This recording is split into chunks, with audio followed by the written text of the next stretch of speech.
Hello, good morning and welcome to NewsX. We're live on DSTV channel 421, Go TV channel 125 across all our social media handles. We're joining News on TV. Coming up, 3 teacher unions threaten to withdraw their services nationwide as they ask the Ghana Education Service and the Ministry of Education to resolve issues around the collective agreement or face their wrath. We'll hear from the Ghana National Association of Teachers this morning.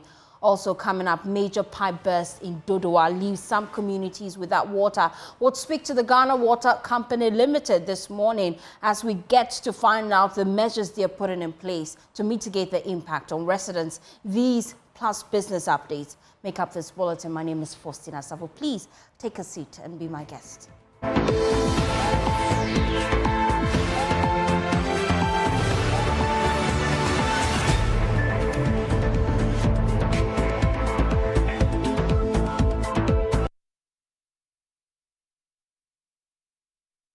Thanks for choosing us for your home of independent, fearless, and credible journalism. Now, 3 teacher unions are asking the Ministry of Education and the Ghana Education Service to pay their allowances owed them for months now. The teachers say that they're yet to receive any allowances as stipulated in the signed collective agreement on May 24, 2020. Now, they want the authorities to act swiftly to resolve the situation by the close of Monday, 16th of September. On your screens now, coming up shortly, are excerpts of that press statement signed by the 3 teacher unions, and it reads, "The teacher unions have observed with great concern the uneasy calm and agitations by teachers owing to the display of lukewarm attitude to the directives by the National Labour Commission, NLC, and the feet dragging by government on the concerns of teachers, which has accumulated into serious anger and agitations at the grassroots. For the avoidance of doubt, the premises as captured in the signed collective agreement, CA, on the 24th of May 2024 are as follows." And they state that in their statement. Well, they say, number 1 month after signing of the collective agreement, the Minister for Education ought to initiate the process of engaging the teacher unions for the commencement of negotiations on the deprived ARCA allowance. Now, they move on to say promotion from Deputy Director to Director 1, I1, and then to Director 1 to be resolved by September 2024. Also, the Ghana Education Service was to collaborate with the Fair Wages and Salaries Commission to ensure that the disparities in the salary levels of DD and below in the GES are corrected. They go on to say that it would keep the promise made by the NLC to deliver the TM1 laptops on the new deadline of 31st of August and to ensure that this time around every teacher whose money was deducted receives his or her laptop for the sake of peace in the industrial space. Now, other major challenges they state in their statement. They say 12 months arrears of their Tier 2 pension deduction. That hasn't been paid. They go on to say the activities of the Public Service Commission, of which we warned GS earlier owing to the historical antecedent which led to Nana Addo Dankwa Akufo-Addo directing the PSC to exclude GS. The GS and PSC have started again, they say in their statement, and the problems are worse than in the past. They give examples. They say there are delays in upgrading and there are difficulties in reinstatement, and there's also a challenge with the reduction of rank. Well, let's get more on this and get to better understand their concerns. Joining us now is Thomas Musa. He is General Secretary of the Ghana National Association of Teachers. NAT. He joins us live here on NewsX with more. Let me get to better understand your concerns that you're raising and why you're threatening to withdraw your services nationwide. You say government has failed to pay your Tier 2 pension for the past 12 months. Elaborate on that for me. Thank you very much. Good morning to yourself. Good Good and morning. to all your viewers. Now, it must be placed on record that this particular thing has been around for years now. We've been fighting it, but it looks like we are not being taken seriously. And this time around, we need to take our own destiny into our own hands and then find lasting solutions to this particular problem. Because our members have been agitating, calling us, attacking, and all those things. And we say that enough is enough. Number one, regarding the pension issues we just raised, by law, when you deduct the workers, you deduct the percentage that ought to be deducted from the worker's salary. The 14th day of the ensuing month, you are expected to pay the money to the scheme that is in charge of that particular sector, or who is the scheme that the workers belong to. Here we are, not 1 month, not 2 months, not 3 months, 1 good year. The money has been deducted. The money has not been paid to the scheme or to our scheme. The question is this: when the worker is going on retirement, the worker will be worse off. As we discuss this matter now, every month, the amount of money expected to go to the scheme is not less than 50 million Ghana cedis. So for 12 good months, we are talking about probably about 600 million Ghana cedis. That is with the government account. The question is, anytime government is coming to pay this particular amount, the 3% penalty that the law provides for, government will not honor it. So what is going to happen is that you make the Ghanaian worker worse off. Look, the things that we are entitled to, which when we are in active service, you are not giving the money to us, or you are not giving us what we deserve. And now the money is too that we are saving, that when we are going home, we will take the money along. That one too, we are being deprived of it. What kind of life is that? What kind of life is that? Have you been engaged in government so far, and what responses have they been giving you as an association? My sister, this particular pension thing we're talking about, I can tell you on authority, it got to a stage where we even told the NPRA we were no longer going to pay them their fees. We told them, because they, by law, are the regulatory, or they are the regulators, or the regulator. NPRA is the regulator, and we decided that we were not going to give them any fees again until they go and collect our monies for us. But upon our side, we had several engagements, several promises that they will get it down. Now the thing is escalating further. 12 good months.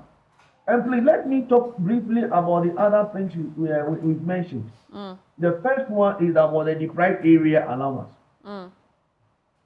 The deprived area allowance now is not a chronic thing. It's a chronic problem.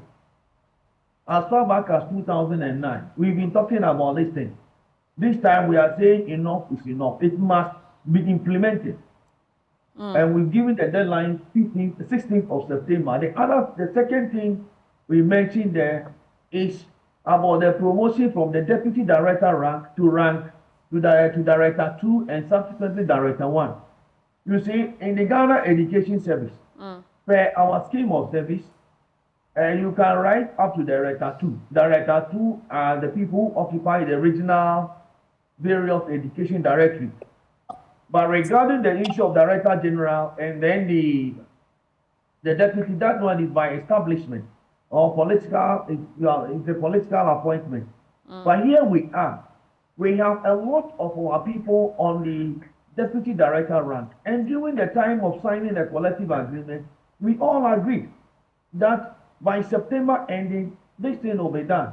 The deprived area allowance, that one also, it was agreed that 1 month after signing the collective agreement, that also will be done. In fact, the 1 month elapsed on the 24th of June.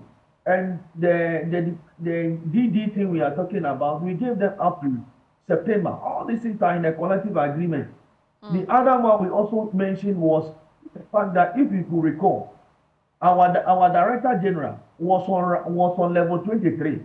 And those on director 2 at the time were around level 21. And we indicated that, look, these things are not, they are not issues that we need to take lightly, because how can other DGs be on 25 and our own director general will be on 23? We fought until these things were corrected, and they corrected only 2. They corrected that of the director general and corrected that of the director 2. But the rest of them have not been done. And we are saying it's about time we get it done. Things we've been fighting over the years, and it has not been done. But thank God it was part of our collective agreement. The last item I want to add here has to do with the activities of the Public Services Commission. Look, this matter came back about 4 years ago. And we told the Public Services Commission, together with the Ghana Education Service, that that is not the way to go. And that for the sake of industrial peace, they should exclude the Ghana Education Service. This matter went to the Jubilee House, and His Excellency, the President of the Republic of Ghana, Nana Addo Dankwa Akufo-Addo, in his wisdom, directed that GES be excluded from this particular policy. And same was done. Recently, Public Services Commission, together with the Ghana Education Service, they've gone back to do what they've been asked not to do. We told them, now look, where you are going, be careful. And when you go and everything is well, we will praise you. But be warned that when you go there and the things do not work, look, you will not have it easy with us. Here we are. Teachers have been taken off the payroll. Those who have to be promoted or be put on scale, they have not been put on scale. The allowances that people are taking, they are now being removed of it, and many other related problems regarding the payroll as a result of the activities of Public Services Commission. So we are saying that we have given up to 16th of September. I've forgotten to mention the TM1 laptops also. They promised that by September, by August ending, they will get it done. So we have given them. Okay, with the laptops, you have less than 2 more days to the end of August. I'm sure you've been engaging with GES. In your initial engagement, I'm quite interested in what came out of that engagement. Yes. You know, what the kind of engagement we are having now is at the instance of the National Labour Commission. So, yes, because we know we went on strike on the 20th of March. Yeah. We went on strike on the 20th of March. And the Ghana Education Service took us to the Labour Commission. So all the things you see us doing now, we are doing it at the directive of the National Labour Commission. But if you are asking me of the figures of the current laptops, I don't know as of today what has been done, but I know that either it's about 300,000 or a little over 300,000 they have distributed. But I don't have the figures now. At the time, this particular morning, I don't have the figures. But I can say that either about 300,000 or a little over 300,000 have been distributed. Yeah. You're threatening to withdraw your service nationwide if government fails to heed to your demand. But at this time where we're just months away from the election, is this a political strategy? My sister, we are not politicians. We are public servants under Article 190. The issues we are discussing now, I have told you, we earlier on went on strike. In fact, the things we are discussing now, some of them were as far back as 2009. This single spine thing we are talking about started as far back as 2010. It was recently that they corrected that of the Director General and that of the Director too, recently. Aside that particular one, the deprived area allowance was as far back as 2009. So these things are not issues that started today. So there are things that we have been sending reminders, and I've also indicated to you to the extent that we told the regulator that we will no longer pay them their fee. So please, the things we are doing, it has nothing to do with anybody or whether somebody's timelines or the constitutional provision of 7th December. No, because once we are public servants, the same constitution provides us and also obliges us that we do and also demand what is due us. And we believe that the time to get the things we deserve, as we have indicated to you, in March we went on strike. The Labour Commission called us that they will get it done. Then we are thinking that, look, these things have not been done. It will not permit me to tell you about the kind of challenges we are going through regarding this thing. Anytime we are going to resolve a particular issue, then something will just happen. And then you will come and start all over again. Let me give you this example. The issues we are discussing, we are currently before us now. We were then discussing it with Professor Pokwa Mankwa. After all the work has been done, and Opokwa Mankwa, we were about to get it done, then Opokwa Mankwa was fired. Opokwa Mankwa was fired. We have to start all over again.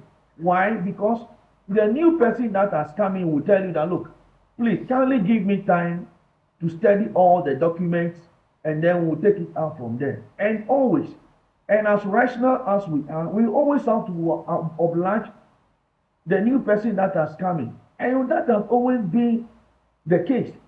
That because the baton has just been handed over to me, give me time. I've just received the baton, give me time. And when this thing it has taken us not 1 year, 2 years, 3 years, some of them 16 years, 15 years, 14 years. And we're saying that enough is enough. Government in the constitution, it is there. Check the directive principles of state policy. That whatever somebody starts, you need to continue. Once somebody, the kind of work that a particular government has started, you need to continue. So you want that addressed. Now, are you willing to reach a compromise? Should you go into negotiation with the Labour Commission, because you've stipulated clearly what you want done, but in the collective agreement, you also admit that government have addressed some of your concerns. However, a chunk of it is yet to be addressed. Are you willing to reach a compromise for the sake of the students? Our doors are opened. Our doors are opened. Our doors are open, and we are always willing to engage. But please, if we talk about for the sake of the students, what about for the sake of teachers? About for the sake of teachers. We are always with the students, and it is always because of the students that we normally have to take time and always have to wait on certain things. And when we go and they tell us, look, wait, and we are getting this thing, and we say, fine, we'll wait for you. But it gets to a stage where you must tell yourself that enough is enough. And that is where we've got into. And what we can do is that we are indicating, and we have, like we've indicated in our press statement, 16th of September, it should be good time enough for anybody that wants to get anything done for us, for them to get it done. Whatever happens after 16th of September, the duty bearers will have themselves to blame. And that's most likely an industrial action. Whatever happens after 16th September, the duty bearers will have themselves to blame. Thank you, Thomas Musa, for joining us here on Very News much. 6. Have a nice day. 3 different teacher unions, if you just tuned in, are threatening to withdraw their services nationwide.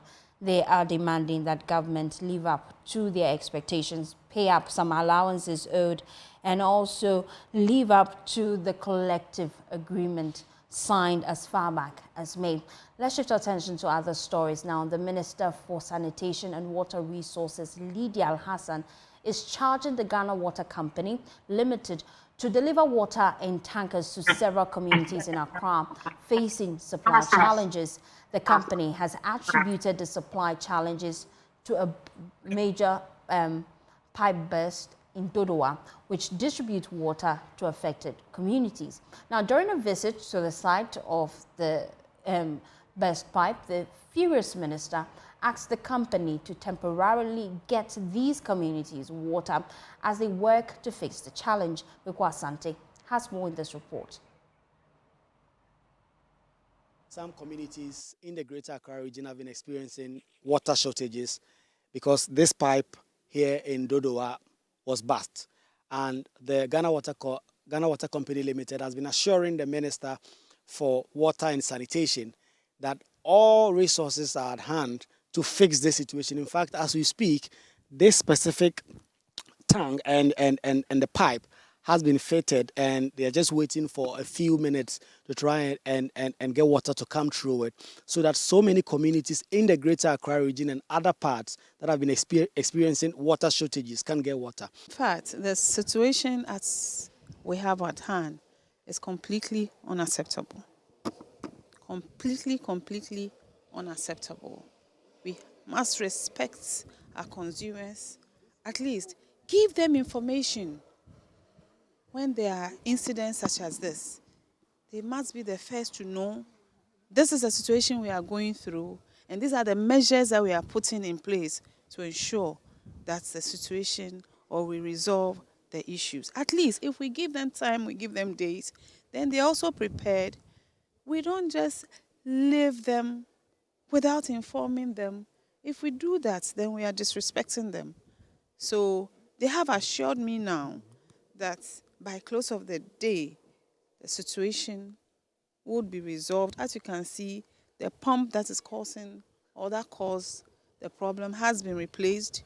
So by close of day, they will finish, and then tomorrow morning, this evening through to tomorrow morning, water that is life that we need will start flowing from the pipes of the affected areas. Ahead of that, the minister has also been directing the Ghana Water Company Limited to ensure that all these communities that have these challenges get tankers together with national security to supply to them.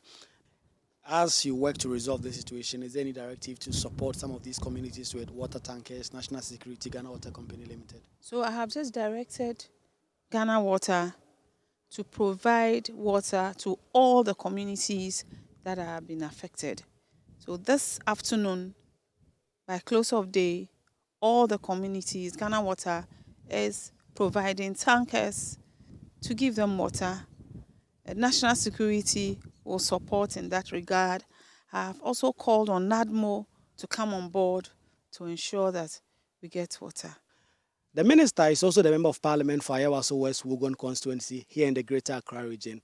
And prior to becoming the Minister of State in charge of water resources and all these issues, she had also been undertaking some water projects in the constituencies to support her people. And all those projects are now coming on stream to support as these challenges persist in parts of Accra. Minister for Water Resources for Ghana, not just for Ayawaso West, which is my constituency. But if you want to know what I have done in my constituency, these are interventions that I did before becoming the minister. In almost all the electoral areas, there are boreholes that have been that are in place. I mean, mechanized borehole with poly tanks that the constituents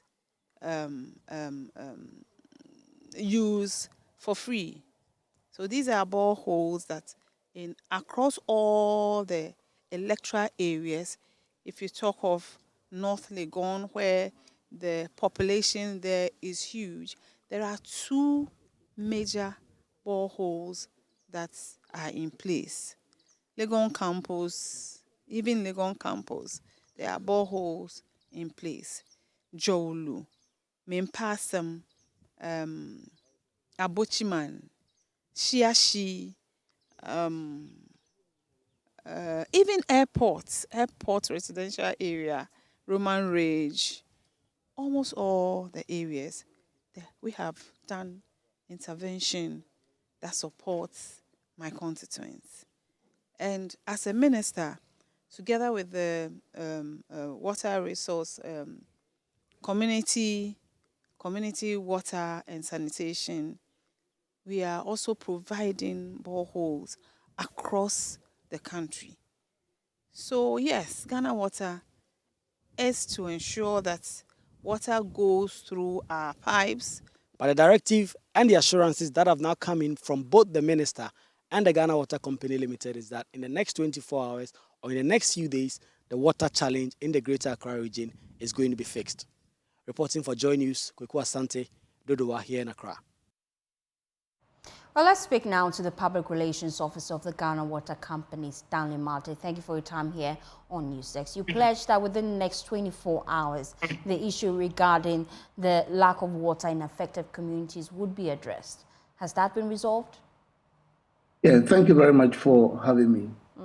2 hours after the minister's visit, we had completed the repairs of the pipelines and all the challenges on the pipeline. So by 6 p.m. Yesterday in the evening, we have started production and pumping into the Dodua booster station and also into the northeastern part of the metropolis. So as I speak, the problem is resolved. And proud to the minister's visit, we had also started pumping water from our Tema booster station into the Ponglo booster station, bypassing the Dodowa booster station, so we can send water into the Ridge area, Airport Residential area, Kanda, Osu, La, and all the surrounding communities. So the Dodowa booster station coming on board yesterday, Madina, Adenta, Oyarifa, Hacho, and all surrounding communities around that enclave have also started getting water.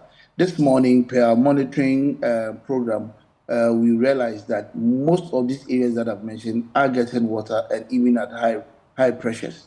We are expecting that barring any unforeseen circumstances, all that the areas should be stabilized by close of day today. So we are doing a lot of work on the ground to ensure that everything is normalized. So we'll first of all apologize to our customers and our consumers for the inconvenience caused. But accidents are bound to happen. I mean, it's just happened. And if it's happened, we need to shut down and to have the pipeline repaired. And that's exactly what we did and have done. As I speak, the situation is coming back to normal, and we are hoping that by close of day, everything should be okay. Now, the other aspect is that we are working on a demand water management, or what we call the rationing, and it's still ongoing. So those who are supposed to receive water today, Wednesday, will still have water. Those who are supposed to receive water from Thursday to Friday within our enclave are going to get their water from Wednesday to between now and the weekend. So we are hopeful that by Sunday, all other areas within that enclave should have access to water. Thank you. But you say most, and I take note of that, most of the affected areas, not all the affected areas. So in your assessment, what areas is yet to receive water? Because you just make mention that you're rationing water to some of these areas. Yes, I'm being very diplomatic with the use of the grammar, and that is why I have used most, because pipelines or water flow through pipelines is not as, let's say, power on our electricity grid. Now, with power, the moment it is switched on, within the shortest time possible, every place is lit. But with water, it takes time to flow through our pipelines, and it goes at a certain speed, which is far lower or just about the speed of a bicycle. Okay, so it takes a bit of time. Now, the pipelines were up for about 48 hours. It's an indication that all pipelines have been depleted of water, and that even people's reservoirs or receptacles in their homes have mostly been depleted. So definitely everybody will have to be filling his or his receptacle, and then while the pipeline moves slowly into the pipeline to get charged. So it will take a bit of time. So I'm just being very cautious with the use of my grammar, and that is why I use most. Okay, so but I'm hopeful that by Sunday every area should be okay. Everything should normalize, and we are the ground monitoring. So everybody must be rest assured. Water is in the pipeline, and it will get into their homes very soon. You just highlighted a bigger problem. Why are we rationing water supply? We are rationing water because of the gap between demand and supply. Now, with our treatment plants, we are unable to meet the demand in Accra. So the only way to bridge the gap is to put in place a demand water management. Okay, what we have termed rationing, such that we'll push the volume of some volume of water into particular areas at a certain time, and then after a certain period we shift into other areas, so that at least we distribute the little water in the system equitably for everybody to have access. If you want to push the water without any demand program or any rationing program, it means some areas, by virtue of their location, will get the water, and some other areas will not get at all, and that will be unfair. So that is why we are managing with the rationing program, so that there will be an equitable distribution within the system. This we have been running for a very long time, and there hasn't been any challenge. We have been encouraging all customers to cultivate the culture of storing water. And if you have receptacles where you store water, you will get enough water to survive on when the tap is not flowing. Currently in Accra, everybody gets water averagely 4 days in a week. And we think that is enough for everybody to manage whilst water is not flowing through the taps. There are a lot of projects and programs underway, and we are hoping that everything goes through very well, and then we can bridge that gap in terms of the supply so that everybody can have water 24/7. But for now, we need to do the rationing program to be fair to everybody within the metropolis. I'm quite interested in the programs that you're speaking of that are in place to bridge this gap, because I would like you to also paint a picture for me. What's the actual gap? Give me specifics. How much are we demanding for, and how much can you supply? Then let me understand the program that you're putting in place and how soon you'll be rolling it out. So currently in Accra, we are producing around 120 million gallons of water a day, and the demand is around 170 million gallons on daily basis. So there's a gap of about 40 to 50 million gallons of water, and that is no joke at all. Okay, and for us to bridge that gap, we need to build a new treatment plant, or we expand the existing treatment plant to enable us get the 50 million gallons of water. Whilst we're expanding, we need to lay more new transmission lines, new distribution lines, so that it will get to all the areas that needs water. You also bear with me that Greater Accra is expanding at a very fast rate. Okay, people are not following the development plans within the region. So a lot of people put up structures without recourse to the development plans of that area. When they are done with their development, then they start demanding for water. That is not how town and country is planned, and that is not how things work. But people are just infringing on our laws, and then they put the pressure on the institutions. Now, as human beings, everybody demands water. So we just gloss over those ones and ensure that they have water. But if we have to follow the development plan the way they should, then Ghana Water Company Limited hasn't done anything wrong at all. We are doing our very best to ensure that everybody has access to water. Thank you. So you say there's a need to either build a new treatment plant or expand the existing one. Is that the program you are rolling out right now? Is that what government is doing as we speak? Exactly, as I speak. Now there's a program to expand both Wija and Kpong. Now in Kpong, we're expecting the phase 2 of the China Jesuba plant to give us some additional 40 to 80 million gallons of water. And then when Wija is also expanded, because the raw water is available, it is just the treatment plant that is not. So when we get between 40 and 50 million gallons of water from the phase 2 of the China Jesuba plant, and then we get the new treatment plant built as an expansion of the Wija treatment plant, then we should be getting some additional 100 million gallons of water, which should be enough to serve the entire population of Accra. The other aspect would be to lay new transmission lines to carry the water that these expansions will bring on board. And when that is also done, then we'll be able to serve all areas 24/7. And it's in the pipeline, and we are working seriously towards that. We are sure that soon there'll be a sword cutting ceremony so that the project can begin. When you say soon, how soon? Can you give me specifics? Before the end of this year? it's impossible for me to give timelines because we all know the situation in which we find ourselves now. So some due diligence will have to be done, and we have to ensure that the proper due diligence is done and is laid out before the project commences. Besides, there are a lot of processes that we need to do. The project will come to Ghana Water, it will go to our ministry, or ministry to Ministry of Finance back to Ministry of Sanitation, back to Ghana Water, to Parliament, to Cabinet. It's a whole there's the process on its own. And so we're in the process. The process hasn't even been triggered. Is that what you're telling me? It's that I'm saying that it's still at the formative stages. stages. I'm just showing you the process. And sometimes it takes more than 2 years to complete. But due diligence will have to be done.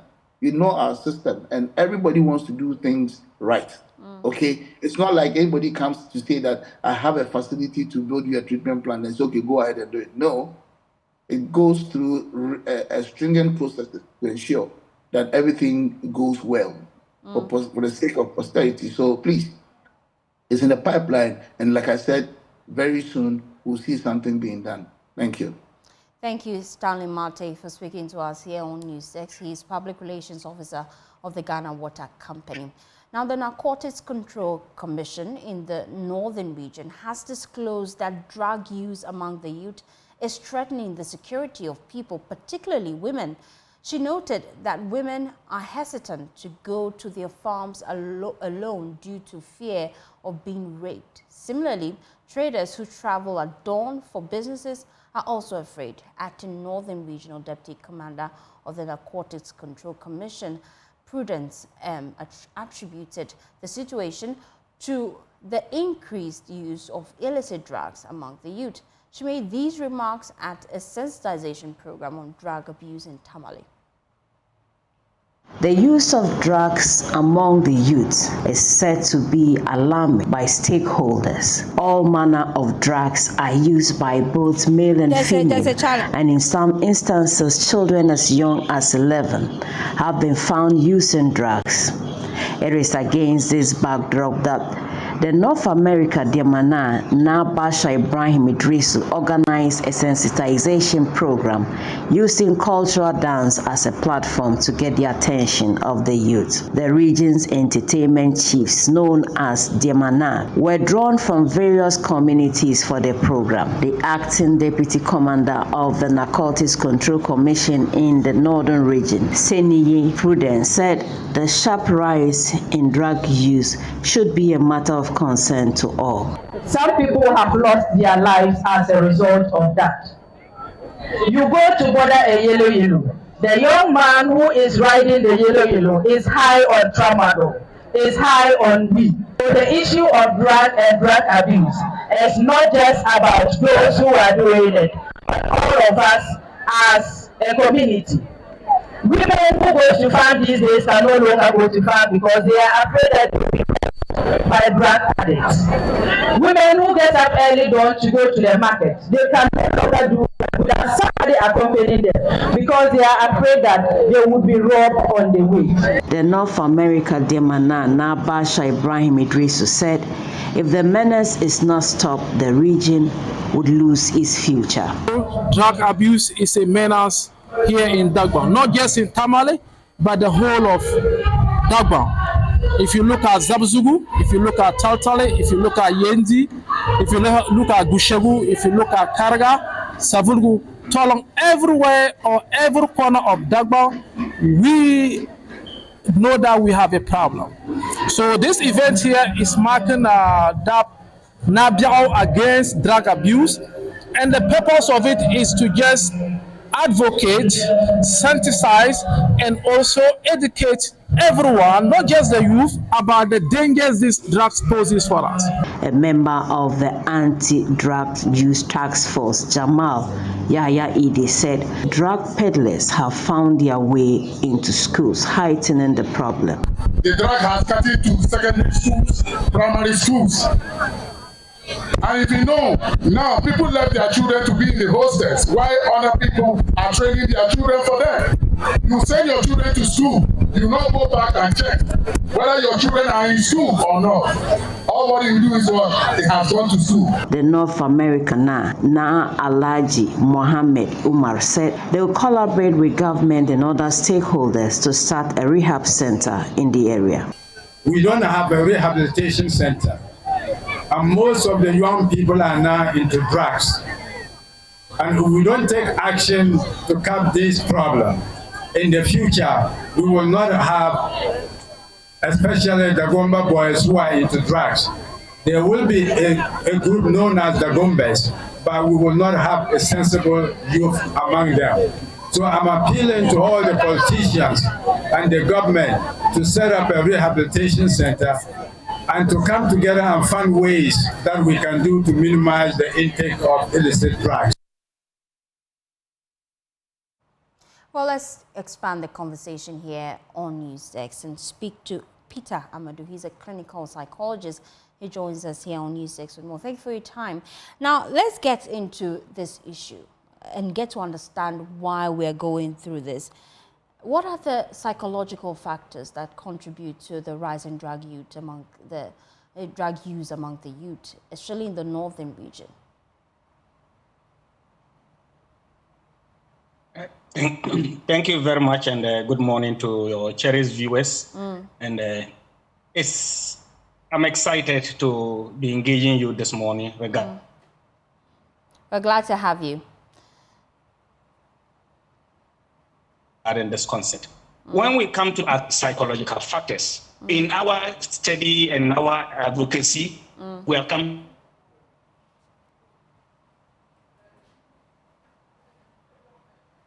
We seem to be losing connection to Peter Amadou. He is a clinical psychologist. Just join us with his thoughts here. We're just giving you information that the Narcotics Control Commission in the northern region has disclosed that drug use among the youth is threatening the security of people and is actually on the rise. So we'll be speaking to Peter Amadou shortly so that he can share his thoughts on this.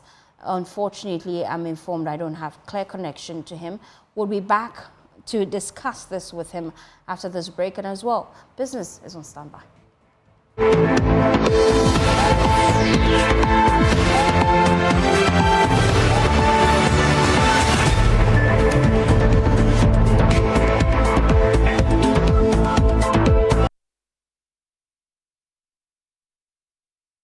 It's time for Business on NewsDesk. My name is Winston Taki, and out to our first business story. A Deputy Chief Executive Officer of the Microcredit and Small Loan Center has described the current tax regime as confusing, noting that an improved system will strengthen Maslow's operations and sustain businesses.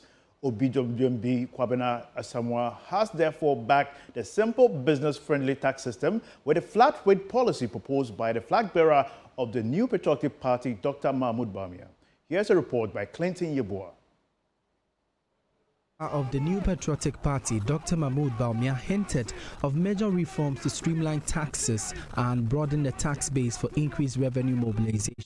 The Microcredit and Small Loan Center, Maslow, as a social intervention aimed at alleviating poverty by generating business through skills training, capital support and self-employment, is geared up to tap the prospects of the new proposed tax and financial systems. According to the Deputy CEO of Maslow, Obidumbie Kwabena Asamoah, the proposed economic interventions will help small businesses, including beneficiaries of Maslow, thrive. He insists the proposed reforms would bring stability and predictability to the business landscape, benefiting importers and small business owners alike.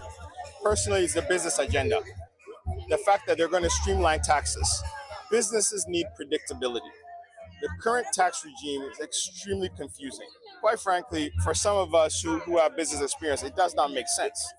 So for a president to come out and say, look, we're going to streamline taxes, make it extremely simple, have a flat tax rate, which is probably the best case type of tax system for a developing country like ours, is extremely impressive.